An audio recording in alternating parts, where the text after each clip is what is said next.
शिक्षणाचा दिला मूलमंत्र, कमवा आणि शिका याचे साधले तंत्र, कमवा आणि शिका याचे साधले तंत्र. बोधचिन्ह वटवृक्षाची निवड योग्य केली, बोधचिन्ह वटवृक्षाची निवड योग्य केली. ज्ञानाची ही गंगा घरोघरी पोहोचवली, ज्ञानाची ही गंगा घरोघरी पोहोचवली. सन्माननीय व्यासपीठ, वंदनीय गुरुजन वर्ग आणि इथे जमलेल्या माझ्या सर्व मित्रमैत्रिणींनो, सर्वांना माझा नमस्कार. मी काव्या साळुंखे, शेतकरी हायस्कूल व ज्युनियर कॉलेज तारगावची विद्यार्थिनी, आज तुमच्या समोर चार शब्द सांगू इच्छिते. ते तुम्ही शांतचित्त ऐकून घ्यावे अशी माझी नम्र विनंती. अज्ञानात आणि अंधकारात खितपत पडलेला बहुजन समाजाच्या ज्ञानाची कवाडे खुली करून त्यांची सामाजिक आणि शैक्षणिक माहिती सांगणारे डॉक्टर कर्मवीर भाऊराव पाटील, रयत शिक्षण संस्थेचे राजा यांच्या आठवणी सांगण्याचा मी छोटासा प्रयत्न करते.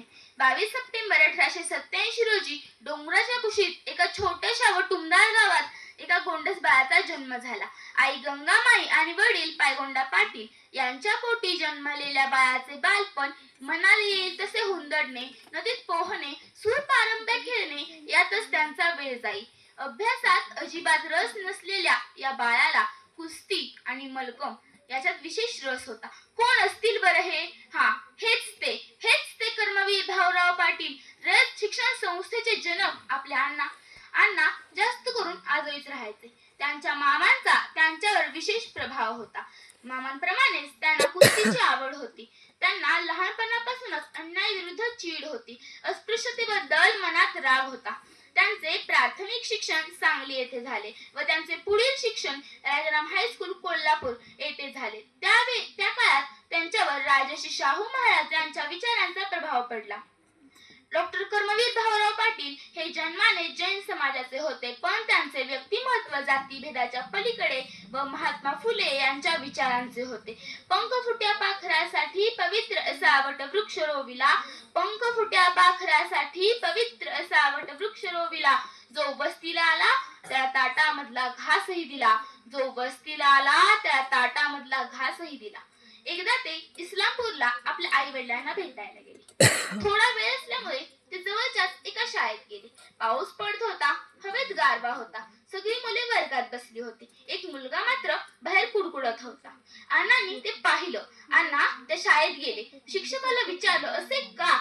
तर ते शिक्षक म्हणाले, तो मुलगा दलित आहे, तो या मुलांसोबत बसू शकत नाही. अण्णांना फार वाईट वाटलं. त्यांनी त्या मुलाला आपल्या घरी नेलं, आपल्या सोबत जेवण दिलं आणि अण्णांच्या आईला जेव्हा समजलं की तो मुलगा दलित आहे, तेव्हा त्यांच्या आईने त्यांना फुकणीने मारलं. पुढे जाऊन हाच मुलगा विधानसभेचा अध्यक्ष झाला. डॉक्टर बाबासाहेब आंबेडकर यांच्या वर्तमानपत्रांचा संपादकही झाला. हा मुलगा दुसरा तिसरा कोणी नसून श्री ज्ञानदेव घोलप होते. आईचा खाल्लेला मार सत्कारने लागला. अण्णा फक्त 6वी शिकले, पण त्यांनी लाखो दीन दलित व गरजू विद्यार्थ्यांना शिकवले. प्रणाम शिक्षण महर्षीला ज्ञानगंगेच्या भागीरथाला, प्रणाम शिक्षण महर्षीला ज्ञानगंगेच्या भागीरथाला. साक्षर केले खेड्यापाड्याला अवघ्या महाराष्ट्राला, साक्षर केले खेड्यापाड्याला अवघ्या महाराष्ट्राला. मित्रांनो, जातीभेदाची हळदी फार चिवट आहे. तिला विष द्यावे तो तिचा च्यवनप्राशच होईल. म्हणूनच हा जातीभेद नष्ट करण्यासाठी अण्णांनी अनेक जाती धर्मातील मुलं वसतिगृहामध्ये एकत्रित केली आणि त्यांना सामुदायिक जीवन जगायला लावले. तर एकाने दळून आणायचं, दुसऱ्याने पाणी आणायचं, तिसऱ्याने भाकऱ्या थापल्या तर चौथ्याने भाजी करायची. शेवटी काहींनी वाढायचं, काहींनी जेवायचं. मग तुम्हीच सांगा मित्र हो, या भट्टीत जातीभेदाची जळमळ राहिलीच कशी? बहुजन समाजाचे शिक्षण करणे हे कर्मवीरांचे ध्येय होते. ते साध्य करण्यासाठी कर्मवीर आयुष्यभर झगडले व यशस्वी सुद्धा झाले.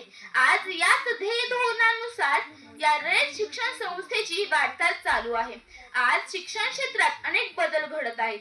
तंत्रज्ञान, माहिती व तंत्रज्ञान, जैव तंत्रज्ञान, व्यवसायाभिमुख शिक्षण अशा अनेक संकल्पना येत आहेत आणि या संकल्पना ग्रामीण विभागापर्यंत पोहोचवण्याचे काम रयत शिक्षण संस्था करत आहे. रयत शिक्षण संस्थेच्या कर्मवीर विद्या प्रबोधिनी अंतर्गत घेतल्या जाणाऱ्या चांगल्या उपक्रमांचा चांगला परिणाम विद्यार्थ्यांच्या जडणघडणीवर दिसून येतो. रयतेमधून नव्या युगाचा माणूस आता घडतो आहे. वटवृक्षाच्या विशालतेचा मोहन भाला पडतो आहे. धन्यवाद. जय हिंद, जय कर्मवीर.